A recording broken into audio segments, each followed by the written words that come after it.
কিরা আমি ওদের নানা। আসসালামু আলাইকুম প্রিয় লিসেনার, আপনারা সবাই কেমন আছেন?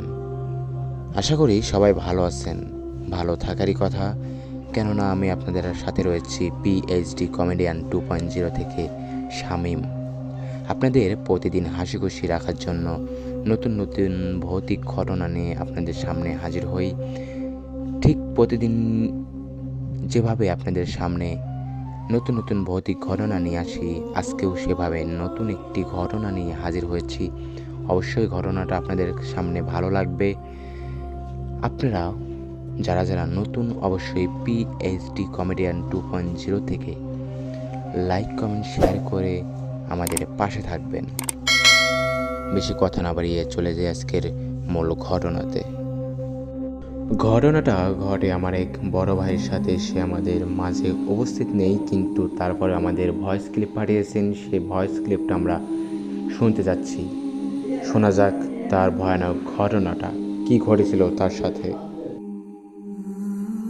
ফরিদপুরের সবচেয়ে বড় যে শ্মশান ঘাটটা, অম্বিকাপুর শ্মশান, আমি শ্মশানের ঘাটের এই এরিয়াটার দিকে যখন তাকাই, আমার মনে হয় যে কখনো তো শ্মশানে যাওয়া হয়নি, তো যাই একবার ঘুরে আসি। এটা আসলে মনে হয়েছে কারণ আমি এর আগে কখনো ওখানে যাইনি, আর আমার নতুন প্লেস এক্সপ্লোর করতে ভালো লাগে। আমার ভেতর থেকে আসতেছিল যে না, আমার এখন শ্মশানের দিকে যাওয়া উচিত, বা আমার এই জিনিসটা টানতেছে, তো যার কারণে হচ্ছে আমি শ্মশানের দিকে আগাই। তো ওইখান থেকে 3 রাস্তার মোড় থেকে শ্মশানের সর্বোচ্চ গেটে আসতে 1 থেকে 2 মিনিট লাগবে। এরপর আমি শ্মশানের গেটে এসেই দেখি একটি পুতুল বাঁধা। শ্মশানের গেটটা ক্লোজ ছিল, কিন্তু গেটে তালা মারা ছিল না। অর্থাৎ আমার যদি শ্মশানের ভেতরে ঢুকতে হয়, তাহলে আমার ওই গেটে হাত দিয়ে হালকা চাপ দিয়ে তারপর হচ্ছে গেটের ভিতরে ঢুকতে হবে। তো যখন আমি দেখি পুতুলটা বাঁধা, আমি পুতুলটাকে একটু ভালো মতো কাছ থেকে এসে লক্ষ্য করি, এবং আমি দেখি পুতুলটার বিভিন্ন জায়গায় সূচ ফোটানো, এবং পুতুলটা থেকে অনবরত ব্লাডের মতো কিছু একটা পড়ছে। এখন ওটাকে এক্সাক্ট ব্লাড নাকি আমি বলতে পারবো না, ব্লাডের মতোই, অর্থাৎ গাঢ় টকটকে লাল। এবং জিনিসটা যে ড্রপ পড়ছে, আমি জিনিসটা দেখতে পাচ্ছি যে জিনিসটা নিচে ড্রপ পড়ছে, এবং নিচের পুরো এরিয়াটা ভেজা। কিছু এরিয়া, অল্প একটু এরিয়া ছিল যেটা ভেজা, যার কারণে বোঝা যাচ্ছে যে এটা তাজা কিছু একটা জিনিস যেটা এখনো ড্রপ করছে। ভাই বিশ্বাস করেন, এই যে আপনাকে যখন আমি ঘটনাটা বলছি, আমার অলরেডি লোমগুলো খাড়া হয়ে গেছে, যার কারণে আমি বলতে পারি যে হ্যাঁ, এই ব্ল্যাক ম্যাজিক আসলে হয় এবং এটা পৃথিবীতে আসলে এক্সিস্ট করে। তো আমি জাস্ট জিনিসটা দেখার পর যখন মনে করলাম যে আসলে আমার যখন গেটের ভিতরে ঢুকতে হলে আমার হাত দিয়ে টাচ করা লাগবে, তো তখন আমি আসলে একটু ভয় পেলাম যে আমার আসলে জিনিসটায় হাত দেওয়া উচিত না, এবং ক্রমশ আস্তে আস্তে আমার ভয় বাড়ছে, আমার হার্টবিট বাড়তেছে। তো যার কারণে আমি আসলে ভিতরে না ঢুকে আমি মনে করলাম যে আমি বাসার দিকে যাই। এবং এই জিনিসটা চিন্তা করার আগে আমি জাস্ট ফোনটা বের করে যে এক্সাক্ট কয়টা বাজে, যে আমি কতক্ষণ এখানে দাঁড়াবো। তো আমি তখন দেখি যে এক্সাক্ট টাইম 1:35 বাজে, এবং জিনিসটা আমার এক্সাক্ট ভালো করে মনে আছে, কারণ এরপরে যে ঘটনাগুলো ঘটে এর প্রত্যেকটাই এই ঘটনাটা হচ্ছে আমার মনে করায় দেয়। তো এই যে আপনাকে যে বললাম যে 1:35 বাজে, আমি তখন ফোনটা পকেটে রাখিনি, আমি জাস্ট তারপর পিছন দিকে ঘুরেছি। পিছন দিকে ঘুরে যে আমি এখন বাসার দিকে যাব, তো সামনে থেকে পিছন দিকে ঘুরতে সর্বোচ্চ 2 থেকে 3 সেকেন্ডের বেশি একজন মানুষের লাগে না। তো আমি ফোনটা পকেটে রাখার আগে, জাস্ট ফোনটা স্ক্রিন অফ করার আগে আমি আরেকবার টাইমের দিকে তাকাই, এবং আমি দেখি টাইম 2:15। অর্থাৎ আমি ঠিক কতক্ষণ দাঁড়িয়ে আছি ওই জায়গাটায় আমি জানি। আমি 40 মিনিট মতো এখানে দাঁড়ায় আছি, কিন্তু আমার মধ্যে কোনো সেন্স নাই, অথবা আমার এমন মনে হয় না যে আমি এক জায়গায় এতক্ষণ দাঁড়ানো। আমার জাস্ট মনে হয়েছে আমি সামনে থেকে পিছনের দিকে ঘুরেছি, দ্যাটস ইট। এবং এরপরে আমি আসলে হাঁটা শুরু করি। তখন আমি ফিল করি যে আমার এইখান থেকে, যে আপনাকে যেমন শুরুতে বললাম যে আমার এই তো সর্বোচ্চ 1 থেকে 2 মিনিটের রাস্তা ওই মোড় পর্যন্ত, আমি আসছি 1-2 মিনিটে। কিন্তু আমি যখন যাচ্ছি আমার ক্রমশ মনে হচ্ছে আমার 2 পা কেউ চেপে ধরে আছে। আমার খুব কষ্ট হচ্ছে আমার পা সামনে আগাতে, এবং আমাকে পেছন থেকে টানছে এবং ডাকছে। কিন্তু যেহেতু ছোটবেলা থেকে বিভিন্ন আমি এই ধরনের কাহিনী শুনেছি যে আসলে সব ক্ষেত্রে পিছনে তাকানো যায় না, উচিত না, যার কারণে আমি তাকাচ্ছি না। আমার ওই সেন্সটা মাথায় কাজ করছে বলে আমি পিছনে তাকাচ্ছি না, এবং ক্রমশ ডাকছে, এবং আমি ফিল করছি এই যে আজকে আপনাদের সামনে আমি যে টি শার্টটা, আমি ওই দিন এই টি শার্টটাই পরেছিলাম, এবং আমি ক্রমশ ফিল করছি আমার টি শার্টের পিছন থেকে এভাবে টানছে, এভাবে টানছে, আমার প্যান্টটা এভাবে টেনে ধরতেছে, এবং আমার পা কেউ কয়েকজন মিলে ধরে ধরে রাখছে, একজন না কয়েকজন মিলে আমার 2 পা ধরে রাখছে খুব শক্ত করে, যার কারণে আমার পা ওঠাতে খুব কষ্ট হচ্ছে। এবং পুরো টাইম আমি ফিল করতেছি ছোট ছোট যে নুড়ি পাথর, এই যে আশেপাশে যে নুড়ি পাথর গুলো আছে, আমার পিঠে কেউ এগুলো মারছে, মাথায় পিঠে বিভিন্ন শরীর মানে শরীরের বিভিন্ন জায়গায় মারছে।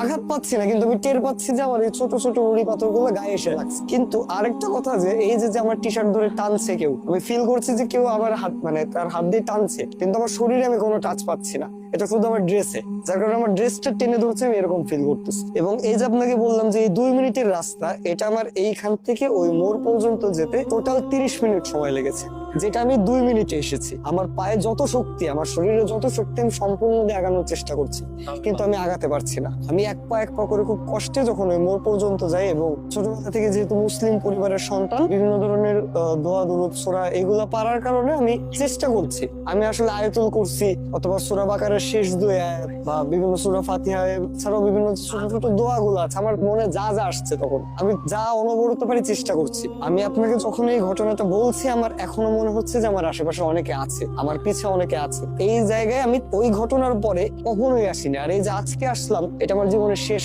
আর কখনো আমি এই জায়গাটায় ফিরবো না। তো ওইখান থেকে আমি ওই ঘটনাটার পরে, আমি ওই 30 মিনিট পার করার পরে ঠিক যখন ওই মোড়ে গেলাম, মোড়ের যে ল্যাম্প পোস্টের লাইটটা, ঠিক ওই লাইটের ওখানে যাওয়ার পরে তারপর হচ্ছে আমার মনে হলো যে আমার এতক্ষণ যে শরীরে এরকম ভার হয়েছিল, হঠাৎ করে সবকিছু চলে গেল, আমি একদম ফ্রি হয়ে গেলাম। তারপরে আমি যত দ্রুত সম্ভব ওই দোয়া দুরূদ পড়তে পড়তে আমি বাসায় গেলাম। বাসায় যে আমি আসলে অত রাত তো আমার আম্মুকে আর ঘটনাটা বলি নাই, এবং রাত্রে যে আমি সুন্দর মতো আমার রুমে ঘুমায় পড়ছি। ঘুমানোর আগ পর্যন্ত আমার শরীর ঘামছে এবং কাঁপছে, এবং আমার মনে হচ্ছে যে আমার আশপাশ থেকে ডানে বামে কেউ আমাকে ডাকছে। কোনো আমি শব্দ শুনতে পাচ্ছি না, কিন্তু আমার ফিল হচ্ছে যে আমার ডান থেকে কেউ ইশারা করছে আমাকে, তার দিকে তাকাতে বলছে। এবং আমি শীতের দিন হয় প্রচুর ভয় পেয়ে যাই, এবং শীতের দিন হয় আমি আমার কম্বলটা একদম মুড়ি দিয়ে ঘুমাই, এবং আমি ঘেমে যাচ্ছি, প্রচুর শীত, কনকনে শীত, আমার গা কাঁপছে, কিন্তু আমি ঘেমে যাচ্ছি। এবং তার পরের দিন থেকে আমার টানা 4 দিন জ্বর, আমার সারা শরীর ব্যথা, আমি উঠতে পারছি। তারপর প্রথম আমার যে জিনিসটা মনে হলো, আমার একটা ফ্রেন্ডের সাথে আমি কথা বললাম, এই বিষয়টা আলোচনা করলাম যে আমার আসলে ঘটনাটি এই হয়েছে, আর আমার এই জিনিসটা কি করা উচিত। আমি প্রত্যেক রাত্রে স্বপ্ন দেখতাম, এবং ভয়ানক স্বপ্ন, হ্যাঁ ওই 4 দিন, এবং প্রত্যেক রাত্রে ওই একই সময় আমার ঘুম ভেঙে যেত, ঠিক 2:15, ঠিক যে টাইমে আমার মানে ওই ঘড়ির টাইমটা দেখেছিলাম, ওই 2:15 আমার ঘুম ভেঙে যেত। এবং ফ্রেন্ডের সাথে শেয়ার করার পর সে জিনিসটা বললো যে তোদের মসজিদের খতিব সাহেব তো বড় মাপের খতিব সাহেব, তার সঙ্গে আলোচনা কর। তো আমি জুমার নামাজের পরে খতিব সাহেবকে আলাদা সাইডে নিয়ে তার সঙ্গে জিনিসটা আলোচনা করলাম, এবং সে প্রথম কথা যেটা বললো যে তোমার প্রথম ভুল হয়েছে এত রাত্রে শ্মশানে যাওয়া, এত রাত্রে বাসা থেকে বের হতেই আমরা মানা করি, আর তুমি তারপর গেছো শ্মশানে। যেহেতু মানে মুসলিমদের দিক থেকে বলতে গেলে শ্মশান একটা নাপাক জায়গা, আমরা জানি যেটা, তো এখানে অনেক কিছুই হয়। আর দ্বিতীয় কথা, উনি পুতুলের কথা বললো যে এটা অবশ্যই কালো জাদু করা একটা পুতুল, কুফরি কালাম করা পুতুল।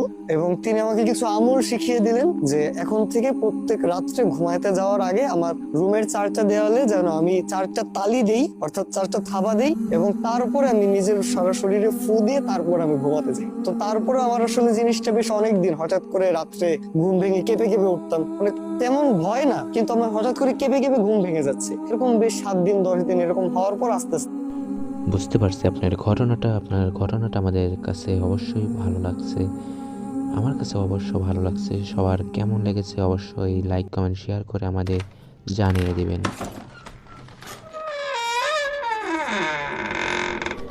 কিরা